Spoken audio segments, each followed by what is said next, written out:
மெய்யழகன் விழாவுக்கு வந்திருக்கிற அத்தனை சொந்தங்களுக்கும் அத்தனை உறவுகளுக்கும் இங்கே வந்துட்டுருக்கிற வேல்மணி சார் அவர்களுக்கும் நாகராஜ் சார் அவர்களுக்கும் ரொம்ப லேட் ஆகிட்டு இருக்கிறதுனால நான் ஒவ்வொருத்தர் பேரும் நான் எடுத்துகிட்டு என்னால் பேச முடிய மாட்டேங்குது. பட் பிரேம் நான் எங்கேருந்து ஆரம்பிக்கிறது அப்படின்னு தெரியல.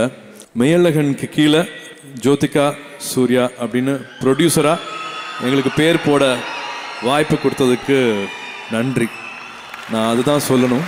This will be one of the most important film for 2D and for all of us. அதே மாதிரி என்னோட ஞானவேல் ஜெய்பீம் இயக்குனர் ஞானவேல் அவர்கள் மூலமாக தான் வந்து இந்த படம் 2D வந்து சேர்ந்துச்சு. ஸோ இந்த மேடையில் அதுக்கும் நான் நன்றி சொல்லிக்கிறேன். சுருக்கமாக சொல்லிடுறேன். நேற்று நைட் இந்த படம் பார்த்ததுனால நான் இது சொல்லணும் அப்படின்னு ஆசைப்பட்றேன். நம்மளோட அடையாளங்கிறது நம்மளை வளரும் போது நம்ம ஏற்றுக்கிற விஷயங்களாகட்டும், நம்ம வந்து ஒரு படிப்பாகட்டும், இல்லாட்டி பழக்க வழக்கங்களாகட்டும், நம்ம அடையாளம் சொல்கிறது, இந்த கேரக்டர்னு சொல்கிறது, இந்த பையனுக்கு வந்து இந்த பேச்சு பழக்கம், இவங்களோட இந்த பழக்க வழக்கம் நல்லா இருக்குது அப்படின்னு சொல்கிறதுக்கு வந்து நம்மளோட ஸ்கூல், நம்ம காலேஜு, அம்மா அப்பா தம்பி தங்கச்சி மட்டும் கிடையாது. நம்ம சுற்றி பார்த்து பழகிற நிறையா உறவுகள் இருக்காங்க. நான் வந்து லட்சுமி அக்காவை சொல்லணும், மணிமாமா சொல்லணும், ராஜமாமா சொல்லணும், இப்படி வந்து பழனிசாமியை நான் சொல்லணும். இந்த மாதிரி என்னோடய சொந்தங்களை வந்து நெருக்கமாக அருகாமையில் இருக்கிற சொந்தங்களை பற்றி சொல்லிகிட்டே போகலாம். பட் அதே நேரம் வந்து மணியனை பற்றி சொல்லணும், ஆர்ச்சாமியனை பற்றி சொல்லணும், புஷ்பராஜனன்னு ஒருத்தர் இருக்கார் அவரை பற்றி சொல்லணும், டில்லி அண்ணன் இருக்கார். இவங்கெல்லாம் எங்களுக்கு பண்ணது இருக்கு இல்லையா, எனக்கு கார்த்திகை பிருந்தாக்கு பண்ண விஷயங்கள் இருக்கு இல்லையா, எங்களை வளர்த்த விஷயங்கள் இருக்கு இல்லையா, நாங்கள் வளரும் போது எங்களை பார்த்துக்கிட்ட விஷயங்கள் இருக்கு இல்லையா, அதுக்கெல்லாம் எவ்வளோ நன்றி சொன்னாலும் பத்தாது. அவங்கள வந்து ரொம்ப பரிசுத்தமான ஆத்மாவை நான் பார்க்குறேன். ரொம்ப உயரத்தில் மேலே வச்சு பார்க்குறேன், அண்ணாந்து பார்க்குறேன். அந்த மாதிரியான உறவை சொல்கிற படம் தான் வந்து மெய்யழகன். நேற்று நைட் படம் பார்க்கும் போது நான் ரொம்ப நாளுக்கு அப்புறமா அப்படியே தொண்டையில் ஒரு பெரிய ஒரு கல்லை வச்சுட்டு முழுங்க முடியாமல் ஒரு சந்தோஷமும் இருக்கும், ஒரு அழுகையும் இருக்கும் இல்லையா, அதெல்லாம் கலந்து இருந்தது இந்த படத்தில். பருத்தியூருக்கு அப்புறமா வந்து கார்த்தி கட்டி பிடிச்சேன் படம் பார்த்துட்டு வீட்டுக்கு போய்.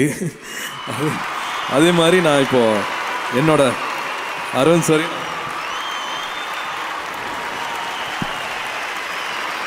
Thank you for this film. It's little beyond. ஒரு நடிக்கிறதை தாண்டி உண்மையாக ஆத்மார்த்தமாக ரெண்டு பேரும் பேசிக்கிட்ட அந்த உறவு வந்து எனக்கு பொறாமையாக இருந்துச்சு. 92 ரோஜா படம் வந்து நான் தேட்டரில் போய் பார்க்கும்போது அவர் தேவி தேட்டரில் கண்ணாடி பக்கத்தில் சாஞ்சு படம் பார்க்குறதுக்காக வந்திருந்தார். நான் ஒரு 10 அடி தள்ளி நான் அவரை தூரத்துலேருந்து பார்த்தேன். அப்போ போய் அவர்கிட்ட நான் பேசலை. அப்போ அந்த மரூன் டிஷர்ட் போட்டிருந்தார். அதே மாதிரி மரூன் டிஷர்ட் போன உடனே போய் வாங்கி போட்டுக்கிட்டு இப்போ வரைக்கும் என்னோடய ஷெல்ஃபில் ஒரு மரூன் டிஷர்ட் இருக்குன்னா வந்து அவரோட டப்புன்னு அவரோட ஃப்ளாஷ் வரும், அவரோட விஷுவல் எனக்கு வந்துட்டு போகும். அந்தளவுக்கு எனக்கு ரொம்ப பிடிக்கும். ஜோ நடிச்சிருக்காங்க. இப்போது to be part of 2D, to be part of this film, it means a lot. 92 ஆரம்பித்த ஒரு ஜேர்னி இவ்வளோ அழகாக இட் இஸ் ஸ்டில் கண்டினியூங்கும் போது எனக்கு ரொம்ப சந்தோஷமாக இருக்குது. வசந்தாங்கிற பேர் அம்மா பேருங்கிறது எனக்கு இப்போ தான் ஸ்டேஜில் அருண் சார் சொல்லி தெரியும். என் பையனும் வந்து தேவ் ஜோதிகா சூர்யான்னு தான் எழுதுவான். So lovely to know that நீங்களும் அப்படி பண்ணியிருக்கீங்க அப்படிங்கிறது. Third film for us. 2Dயில் பார்க்கும்போது வந்து ஒரு தேர்ட் ஃபில்ம். அண்டு குழந்தை பிறந்ததுக்கு அப்புறமா பெட்டு பக்கத்துலேயே இந்த பாட்டு போட்டிருக்கீங்க. இதுக்கான படத்தை வந்து சாங் போட்டிருக்கீங்கன்னு நினைக்கும் போது வந்து I know how special you handle both. Mahendran camera work ஆகட்டும், கோவிந்த் எடிட்டர் ஆகட்டும், ரஜீவன் ஆர்ட் டைரக்டர் ஆகட்டும், this film is very special for us. ப்ரொடியூசராக நாங்கள் எவ்வளோ சந்தோஷப்பட்டிருக்கோம் அப்படிங்கிறது வந்து எனக்கு வார்த்தையில் சொல்ல முடியாது. ஒரு ராத்திரி ஒரு இரவில் நடக்கிறது தான் வந்து 96. இதுவும் வந்து ஒரே இரவில் நடக்கிற படம் தான். பட் அதில் வந்து எவ்வளோ நடக்க முடியும், எவ்வளோ பேச முடியும் அப்படிங்கிறது வந்து ஐ திங்க் ஒரே ஒருத்தர் தான் எழுத முடியும். பிரேம் 96 மேலே எனக்கு பெரிய மரியாதை இருக்குது. அதே மாதிரி விஜய் சேதுபதி அவர்களுக்கு நான் நன்றி சொல்லணும். இந்த மாதிரி அந்த படம் ரொம்ப முக்கியம். மறுபடியும் உங்கள் கூட இணைஞ்சிக்கிட்டது தான் நான் வந்து மறுபடியும் நான் நன்றி சொல்லுவேன். இந்த படத்தை கார்த்தியோட செலெக்ஷனையும் ஆல்சோ வந்து ஜோதிகா சொல்லிகிட்டே இருப்பாங்க. கார்த்தியோட மூவி ஸ்கிரிப்ட்ஸ் செலெக்ஷன் பற்றி சொல்லிகிட்டே இருப்பாங்க. So in spite of all the other films Karthi இந்த படத்தை பண்ணலாம் அப்படின்னு சொல்லும் போதே வந்து எனக்கு தெரியும் they both are their body of work, how responsible they are. இந்த கேரக்டர் எடுத்துக்கிட்டாங்கன்னா என்ன பண்ணுவாங்க அப்படிங்கிறது தெரியும். ஸ்கிரிப்டை விட இன்னும் அழகுபடுத்தியிருக்காங்க. இவங்களோட ரொமான்ஸை பார்த்து எனக்கு இன்னும் பொறாமையாகவே இருந்துச்சு. இதுக்கு மேலே படத்தை பற்றி எதுவும் சொல்ல வேண்டாம்னு நினைக்கிறேன். 27th படம் வருது. படத்தை படமாக மட்டும் பாருங்கள். வணிக ரீதியாக எவ்வளோ கலெக்ட் பண்ணுச்சு அவ்வளோ கலெக்ட் பண்ணுச்சுங்கிற பிரச்சனை உங்களுக்கு வேண்டாம். தயவு செஞ்சு அது உங்களுக்கு வேண்டாம். இந்த படத்தை வந்து செலிப்ரேட் பண்ணுறதுக்கு மட்டும் நம்ம ரெடியாக இருப்போம். படத்தை வியூ பண்ணுவோம், ரிவ்யூ பண்ணுறதுல ரொம்ப ஆர்வம் காட்ட வேண்டாம். இந்த மாதிரியான படங்கள் வந்து அபூர்வமாக தான் நம்மளுக்கு கிடைக்கும். So please come 27th, enjoy Meiyazhagan. I think most of the cast and crews பற்றி நான் வந்து தனித்தனியாக பேச வேண்டான்னு பார்க்குறேன். நான் பேசுறதுக்கு டைமும் இல்லைங்கிறதுனால நான் எக்ஸ்கியூஸ் கேட்டுக்கிறேன்.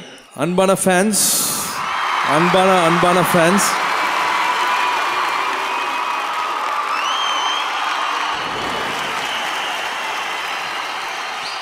எப்படி நான் வந்து அந்த அன்கண்டிஷனல் லவ் சொன்னனோ, எதையும் எதிர்பார்க்காத அன்பு சொன்னனோ, எப்படி நான் எல்லாத்தையும் மேலே வச்சு அண்ணாந்து பார்க்குறேன்னு சொன்னனோ, அது எல்லாம் உங்களுக்கும் பொருந்தும். உங்களை அங்கே வச்சு பார்க்குறேன், அண்ணாந்து பார்க்குறேன், உங்களை ஒரு வரமாக பார்க்குறேன், நன்றியோடு பார்க்குறேன். நீங்கள் இல்லாமல் என்னால் என்ன பண்ண முடியும்? என்ன பண்ணிட முடியும்? ஒன்றும் பண்ண முடியாது. இந்த அன்புக்கு என்றைக்குமே தலை வணங்குறேன். இந்த நிஜ உலகத்தை பற்றி ரொம்ப அழகாக சொல்லியிருக்கிறாரு. இந்த நிஜ உலகத்தில் அன்பு வழியிலேயே நம்ம போவோம், வெறுப்பை காமிக்க வேண்டாம். என்ஜாய் மெய்யழகன் 27 வருது, அதை சந்தோஷமாக கொண்டாடுவோம்.